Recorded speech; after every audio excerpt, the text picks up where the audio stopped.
Une fois qu'ils ont su qu'on avait des téléphones sur nous, c'était terminé, on pouvait plus s'échapper. C'était impossible de courir, ils nous avaient encerclés. Et 2 contre 4, on n'avait pas la moindre chance en bagarre. Et forcément, ça enchaîne sur un « Ah vas-y, donne-moi ton téléphone là !»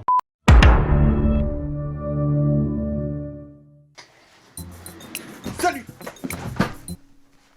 Bonjour à tous et bienvenue pour cette nouvelle vidéo, j'espère que vous allez bien. Est-ce que je vous ai déjà raconté le jour où je me suis fait racketter? Non, je crois pas. Est-ce que j'ai honte? Oui. Pourquoi? Je sais pas, parce que moi je suis la victime dans l'histoire, mais bon. Si t'habites dans un endroit à peu près sensible, que ta tête ressemble à ça, forcément, ça t'est déjà arrivé. Oh la tristesse de la vidéo. Comme tu peux le constatationner, ma tête ne renvoie aucun sentiment de peur, la peur, ne renvoie aucun sentiment de peur à l'ennemi. Ce qui fait que pendant ma jeunesse, ayant grandi dans un quartier plutôt sensible, j'ai été, comment dire sans vous choquer, j'ai été sensibilisé à la délinquance plutôt rapidement. Mais pas en tant qu'agresseur, mais plutôt en tant que victime. Dans une époque où Babtou était une insulte raciale, on dit encore Babtou ou c'est fini? C'est vrai que dans la savane, on pourrait me comparer à une petite gazelle en surpoids qui a mangé beaucoup d'herbe et qui donne envie aux proies. Ouais, je donnais envie. Ouais, bon bah maintenant je donne plus envie à leurs darons qu'aux agresseurs, mais bon, ouais, ça change, les temps changent, les temps changent. Et pendant ma jeunesse, il m'est déjà arrivé une fois de me faire racketter. Deux fois, 3.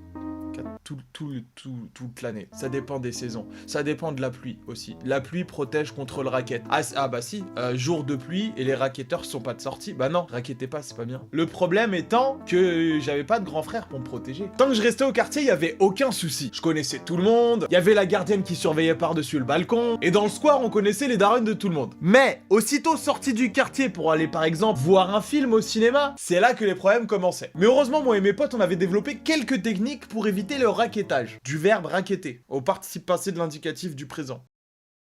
Évidemment, on n'avait pas d'argent, on était des gosses. À chaque fois qu'on allait au ciné ou manger un grec, fallait qu'on demande à nos parents de l'argent. Et forcément, n'ayant pas d'argent, nous n'avions pas non plus de porte-monnaie. Ce qui est en principe plus pratique quand tu te fais racketter. Parce que tu peux ranger l'argent n'importe où. Et je vous laisse deviner où était l'endroit de prédilection où je cachais mes thunes. Je sais que toi, dans ta tête de malade, t'as pensé directement entre les couilles. Mais non, c'est dégueulasse. Parce que si je mets un billet de 20 balles entre mes couilles et qu'après je le donne à la guichetière de cinéma, c'est pas très distanciation sociale. C'est un peu dégueulasse. Je veux dire, la caissière, elle a pas payé pour toucher indirectement mes poils de couilles. Non, la méthode de la chaussette. Bon, je sais que c'est très utilisé chez certaines personnes, pas pour cacher de l'argent, mais plutôt des carambars. Et quand je dis carambars, je pense pas à des vrais carambars, je pense plutôt à... des pailles pour boire le whisky coca, t'as vu? Non, je rigole, je pense pas à des pailles non plus, mais t'as compris. Et en général, ça suffisait en cas d'agression à pouvoir esquiver la perte monétaire. Ah mais quand tu vis dans un quartier sensible, tu t'adaptes. Mais en général, un regard sombre et ténébreux suffit à dissuader l'agresseur. C'est sûr, je suis un mec méchant, personne va m'agresser, le premier qui m'agresse, je fais un regard méchant. Wesh, donne-moi ton téléphone. Quoi? Tenez, monsieur, pardon. Qu'est-ce que vous voulez? La vie est une jungle et moi je suis une petite gazelle. Voilà, j'aime la vie, j'aime boire dans les étangs d'eau salée. Non, parce que sinon je suis un poisson d'eau de mer. Moi je suis une gazelle des prés. Et donc forcément, ça m'est déjà arrivé. Ça s'est passé en plein jour de semaine. J'étais dans mon établissement scolaire, une petite zone d'éducation prioritaire. Tu sais, c'est là où les classes de SECPA vendent des pains au chocolat à la récréation. Et que le seul matériel en cours de sport qui est dispo, c'est des ballons de foot. À croire que tout le monde dans le 93 a pour but de devenir footballeur professionnel. Mais c'est sans compter le problème des ligaments croisés. Aïe, ça a niqué trop de carrière, ça. 95% des gens de ma ville. Ça s'est passé pendant que j'étais au collège. Je devais avoir à peu près moins de 15 ans. Et en général, à la sortie des cours, on aimait bien aller chercher nos autres potes qui étaient dans d'autres collèges à côté. Bien sûr, en sortant du collège, tu vois les traditionnels racketteurs qui avaient leur cible habituelle. Je les aurais bien défendus. Mais à l'époque, j'étais un petit gros avec des lunettes et des boutons. Tu voulais que je fasse quoi? Déjà, moi-même, j'attirais les ennuis. Alors, le mieux que je pouvais faire, c'était naviguer en dessous les radars. Nous naviguons en dessous des radars des délinquants. Attention, un racket est en cours, Nous allons changer de rue à 90 degrés, puis opter pour un virage obtus à 150. C'est bon, nous avons échappé à la menace.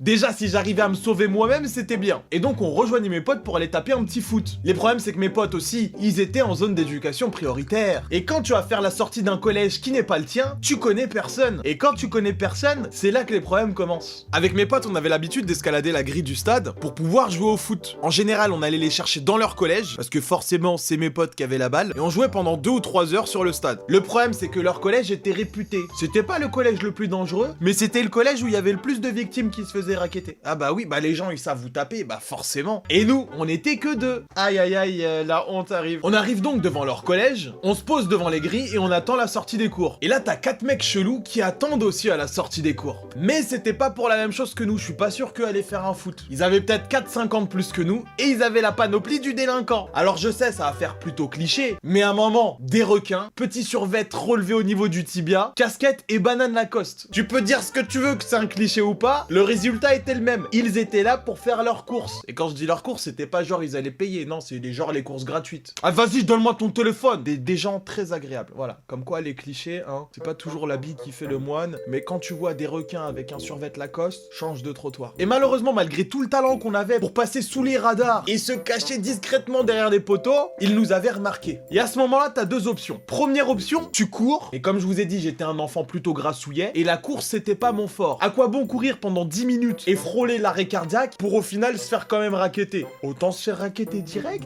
Et deuxième solution, essayer de parlementer. Bon, au final, on avait que ça comme solution. Parce que la bagarre 2 contre 4, à quoi bon se faire casser la gueule pour se faire racketter juste après? Autant ne pas se faire casser la gueule. Voilà, c'est... La dignité en prend un coup, mais ton visage un peu moins. Et ça, c'est pas mal aussi. Des fois, faut savoir sauver les meubles. Le groupe arrive délicatement vers nous. Ouais, délicatement, frère, c'était des gros bâtards. C'est pas délicatement. Ils sont arrivés comme des gros fils de pute. Et forcément, tout le monde la connaît. Première technique de racketteur. Salut, tape à l'heure. Alors, instinctivement, je sais tout de suite qu'il faut absolument pas sortir son téléphone. Ah bah, désolé, frérot, j'ai pas ma montre, je sais pas, mais je crois qu'il est aux alentours de 3h30. Wesh, frérot, tu sais ou tu sais pas, regarde ton téléphone et dis-moi. Bah non, parce que j'ai pas de j'ai pas de téléphone. Non, j'ai pas ça, moi. T'es pas très perspicace quand t'es dans un moment comme ça. Tu penses plus à sauver ta peau. Et t'en as un autre qui demande à mon pote de lui prêter son téléphone parce qu'il a plus de crédit. Alors attention, ça va être incroyable. Pour tous les jeunes qui regardent cette vidéo, je sais que ça peut vous paraître fou, mais il y a une époque où le crédit n'était pas illimité. Et fallait acheter des puces pour recharger son crédit. Et là, mon pote fait une grave erreur. Non, désolé, moi aussi, j'ai plus de crédit.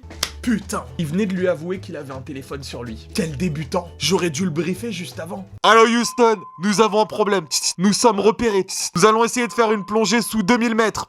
Préparez-vous au choc. Une fois qu'ils ont su qu'on avait des téléphones sur nous, c'était terminé, on pouvait plus s'échapper. C'était impossible de courir, ils nous avaient encerclés. Et 2 contre 4, on n'avait pas la moindre chance en bagarre. En vrai, 2 contre 2, je crois, on n'avait pas la moindre chance en bagarre non plus. Mais c'est beau de rêver. Et forcément, ça enchaîne sur un... Ah vas-y, donne-moi ton téléphone là. Monsieur, je pense que vous pourriez demander plus gentiment, s'il vous plaît. Ça serait pas la moindre... Ah vas-y, donne ou je te démonte. Mais je ne suis pas une armoire Ikea, vous ne pourrez pas me démonter. Eh, tu rigoles avec moi, tu veux que je te baise? Non, c'est vrai que je préfère les femmes, d'ailleurs votre mère est plutôt sympathique. Eh, il se fout de ma gueule l'enculé là. C'est juste que j'ai très peur à ce moment de ma vie et quand j'ai peur, je commence à dire les premiers mots qui me passent par l'esprit. Ananas. Et là, t'as un des 2 mecs qui m'attrape et l'autre qui attrape mon pote. Il y avait plus aucune solution de sortie. La seule solution possible, c'était de faire traîner ça assez longtemps pour que la sortie des collèges se fasse et qu'il y ait assez de monde pour pouvoir nous défendre. Bien qu'en vrai, dans les faits, les gens vont rarement te défendre. C'est chacun sa merde, chacun son chemin. En même temps que t'as le premier mec qui me tient, t'as le deuxième qui commence à me fouiller, et pareil avec mon pote, y'en a un qui le tient et l'autre qui le fouille. Heureusement que j'étais malin, que j'avais placé mon téléphone dans mon caleçon. Ouais, tout à l'heure, je vous avais dit, c'est pas cool de mettre l'argent, mais bon, le téléphone, c'est quand même un objet de valeur, donc autant le mettre avec tous les objets de valeur que j'ai sur moi, dans mon caleçon. Je pense que c'est un bon moyen d'autodéfense. Wesh, il est où ton téléphone? Eh, tu l'as pas caché dans ta bite? Eh, si tu l'as caché dans ta bite, je vais te démonter. Non, monsieur, j'ai rien caché dans ma bite, c'est juste que c'est vrai que j'ai une protubérance au niveau de l'entrejambe qui fait que... Eh, tu dis pas c'est ta mère la protubérance, tu parles bien. Non, pardon monsieur, je suis désolé, mais... Ok, c'est pas ma bite.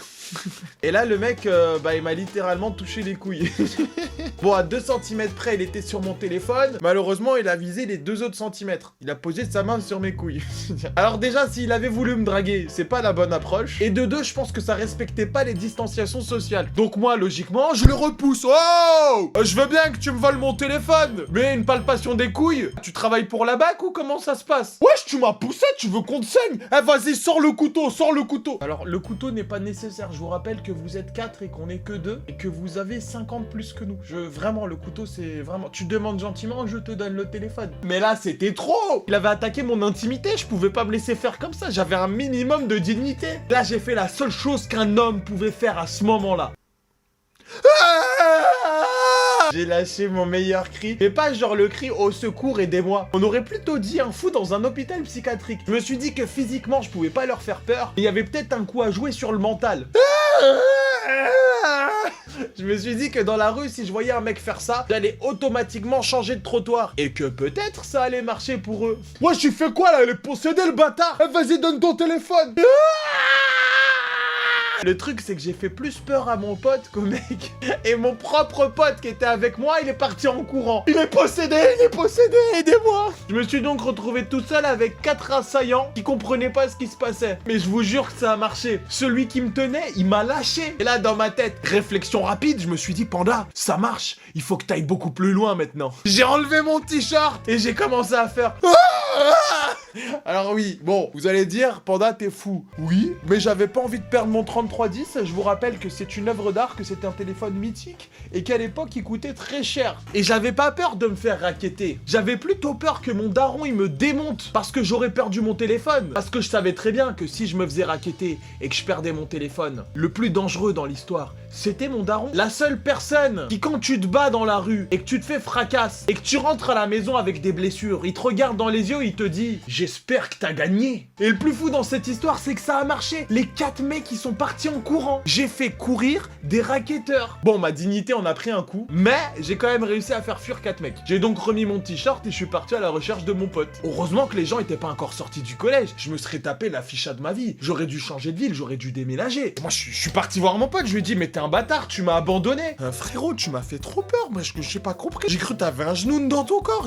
Frérot, ça me refait plus jamais ça. Moi, j'ai cru, ça y est, on allait appeler les Ghostbusters. C'est enculé, va. La morale de cette histoire, c'est si jamais un jour vous vous faites racketter, donnez votre téléphone. Voilà, comme ça vous êtes pas blessé physiquement. C'est que du matériel, c'est pas très grave. Et la dignité, ça se rachète par la suite. Ou alors, si vous avez les compétences physiques, courez très vite. Et en dernière solution, je vous propose cette technique d'autodéfense qui s'appelle le cri du panda hystérique. C'est moi qui l'ai inventé, il y a personne d'autre. C'est moi, c'est déposé technique certifié. Dans les commentaires, raconte-moi si toi aussi t'as déjà été victime de racket. C'est très important, faut en parler, faut pas rester silencieux. Même si votre père il va vous démonter après, parlez-lui-en. Dénoncez ces putains de fils de pute qui attaquent tout le monde. En groupe en plus, parce qu'ils ont pas les couilles de le faire en one-one. Ne vous laissez pas faire et si vous avez un grand frère, dites-lui d'aller leur casser la gueule. Malheureusement, moi c'était moi le grand frère, donc si j'en parlais à mon père, je pense qu'il serait parti les tuer. Et moi je veux pas vivre avec un père en prison. Si t'as aimé la vidéo et que tu veux d'autres Pandaman Story, lâche ton meilleur pouce bleu. Tu peux aussi t'abonner à la chaîne et activer les notifications. Et je te donne rendez-vous samedi prochain pour une nouvelle vidéo. Peace!